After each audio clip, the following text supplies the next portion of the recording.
Hi, everybody. This is Saad. Since so many people are discussing Joe Rogan these days and how dangerous he is and how he needs to be canceled, I thought that I would do a whole sad truth clip on how influential Joe Rogan is in the positive sense of the word. And I will read first two sections from The Parasitic Mind, one of which directly quotes some Joe Rogan context, and the other one doesn't, but then I'll link it to Joe Rogan. So here we go. This is first from page 10 and 11. So, I considered I consider it part of my job description to engage with the public. During a recent visit to give a lecture at the Stanford Graduate School of Business, I had a telling conversation with a Stanford colleague who epitomizes the ivory tower bias. He was aware that I had appeared on the Joe Rogan podcast, an extraordinarily popular platform, but was clearly disdainful of such public engagement. He seemed to think that one could either publish in leading scientific journals or appear on Rogan's show. I disabused him of this false either or proposition by pointing out that a complete academic should strive to do both. Many professors forget that their professional responsibility is not only to generate new knowledge, but also to seek to maximally disseminate it. Social media offers endless such opportunities by allowing ideas to spread quickly and to a very large number of people. No rational intellectual should oppose such a possibility, and yet many succumb to what I refer to as the garage band effect. If you are a struggling band that plays in your parents' garage only to be heard by them and a few annoyed neighbors, you are legit. If your band becomes a smashing success with a number one hit on Billboard and now plays in front of large stadium crowds, you're a sellout. This is precisely the mindset of many academics. They prefer to publish only in peer-reviewed journals, play in the garage, and look with derision at appearing on Joe Rogan, number one Billboard hits and filled out stadiums. I reject this intellectual elitism for reasons similar to why Donald Trump leapfrogs the mainstream media and engages the electorate directly via social media. Take the message directly to the people. We have the tools to do so. So, to put in context for those of you who don't know, Joe and I have been friends for many years now. I think my first appearance was now maybe 7, 8 years ago. And I probably was one of the first professors. I'm not sure if I was the first one to appear on his show. And since, for a long time, I think I might have been the professor who's appeared the most. I think that maybe now Jordan Peterson might have surpassed me. I'm at 7. I'm sure that Jordan is around there too. So in both of our cases, we are interested in spreading the message to the masses, and therefore we certainly don't look at the opportunity to go on Joe's platform and speak as something to look at with derision and disdain. To the contrary, we are thankful that we can use his wonderful platform to spread ideas. Now, if you think, for example, of the game of life is made up of two parts. There is the natural selection part and the sexual selection part. That you first have to make sure that you survive. But if you survive, but then are unable to reproduce, then your genes die, right? So you both have to survive and then be attractive enough in the mating market to be able to find a suitable mate and reproduce and hence propagate your genes. Well, if we use that model but analogize to memes, right? I mean, when you read my books, it's my memes that are entering your brains. The libraries are collections of memes. Well, you first have to create the meme, but then you have to spread the meme, right? Because otherwise, you can write all of the peer-reviewed papers that you want, but if you know that the modal number of citations for the typical paper is, for many of them, it's 0 citations. What does that mean?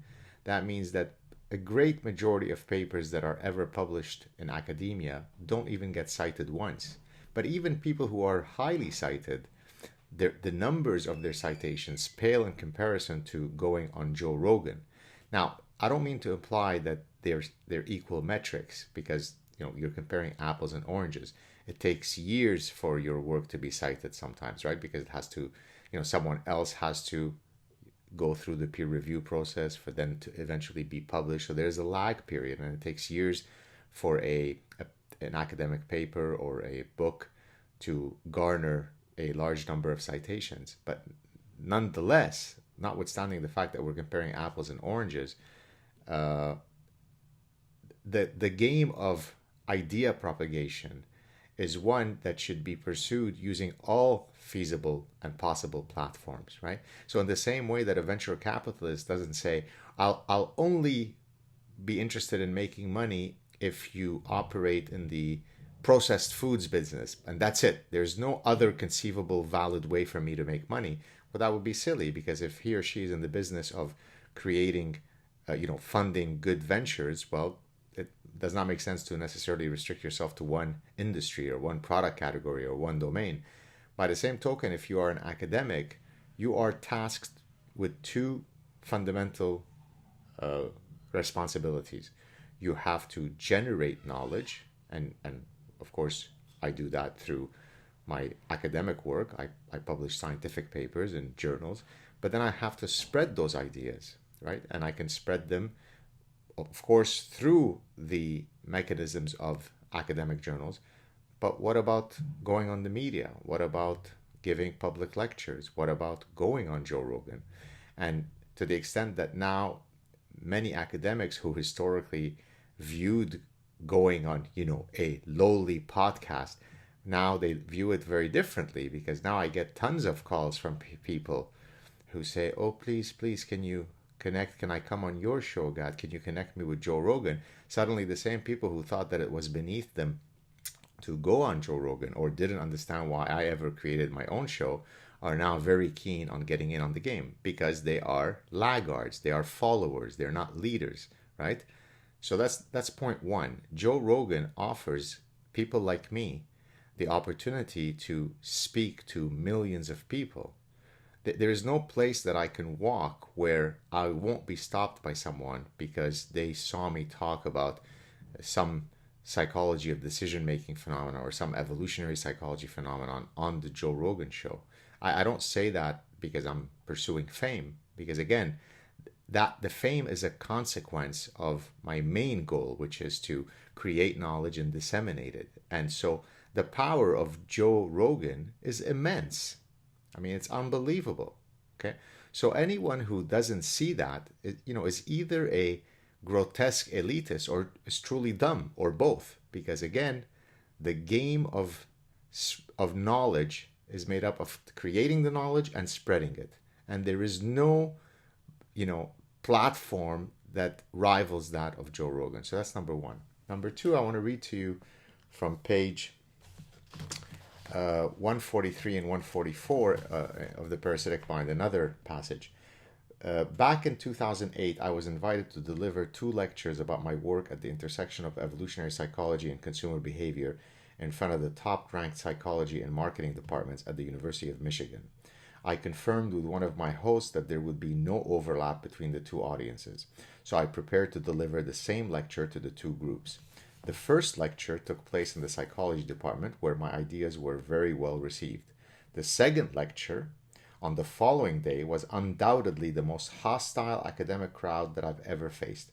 I was unable to finish a line of thinking without being badgered, interrupted, and harassed by numerous faculty members. Oops, the thing died. Hold on a second, guys. Sorry. The computer went to sleep. Okay. The deluge of ignorant hostility began prior to my delivering the lecture in the one-on-one meetings with faculty that preceded my talk.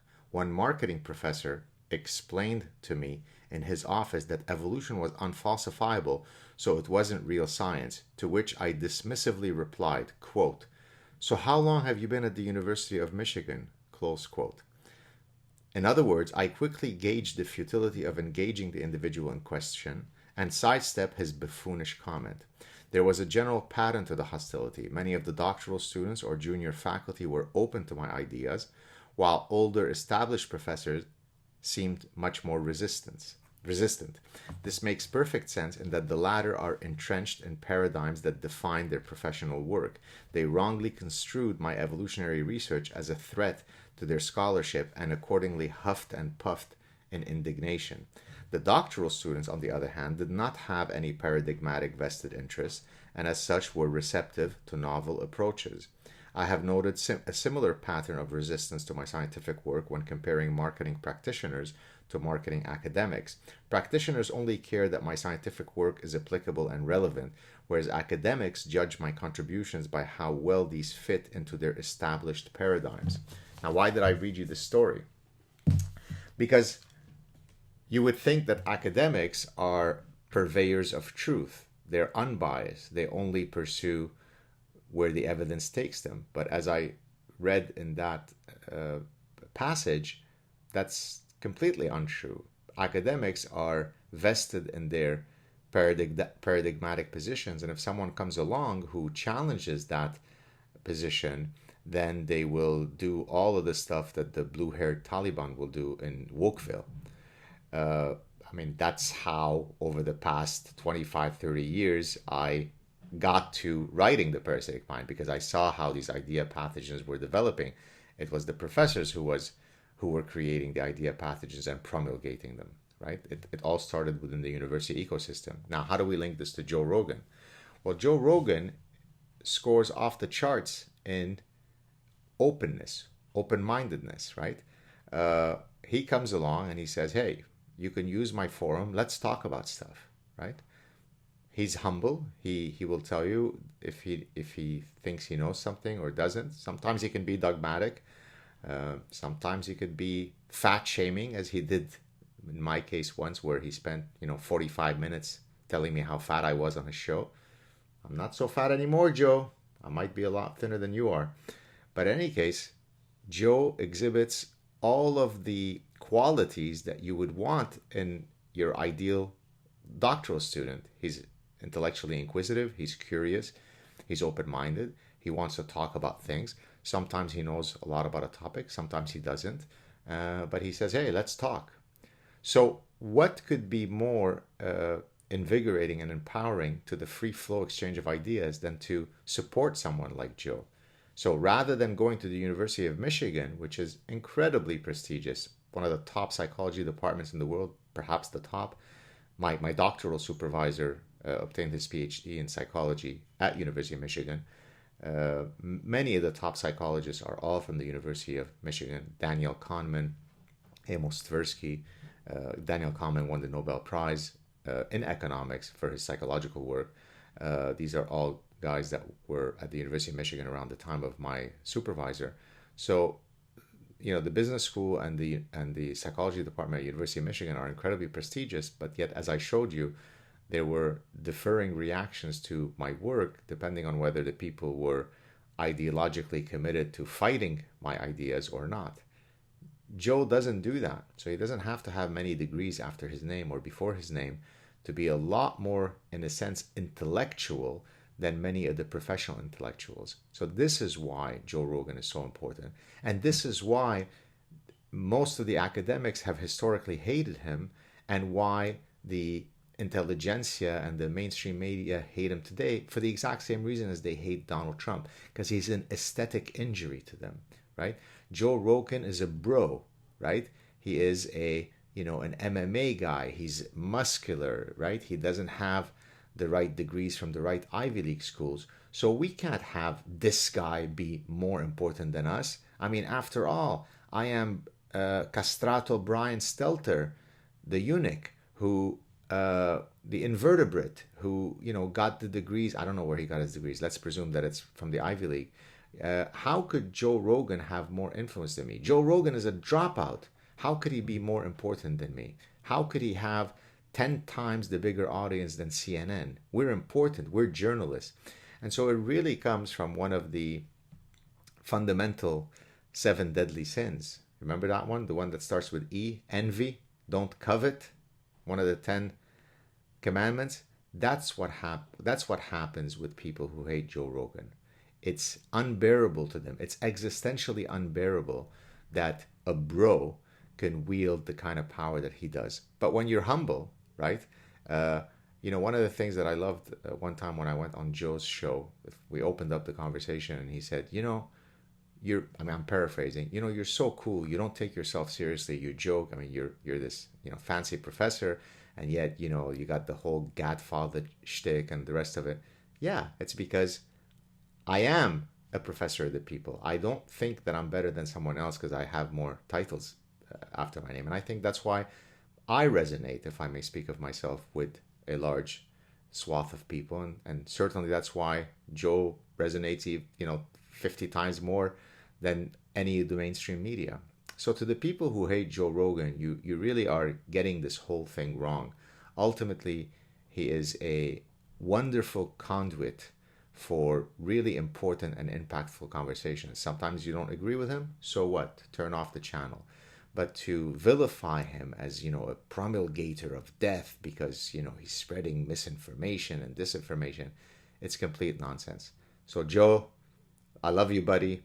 And hopefully I will be coming to Austin in May. It's not finalized yet. And if I do, I look forward to hopefully having our 8th chat on your show. Cheers, everybody.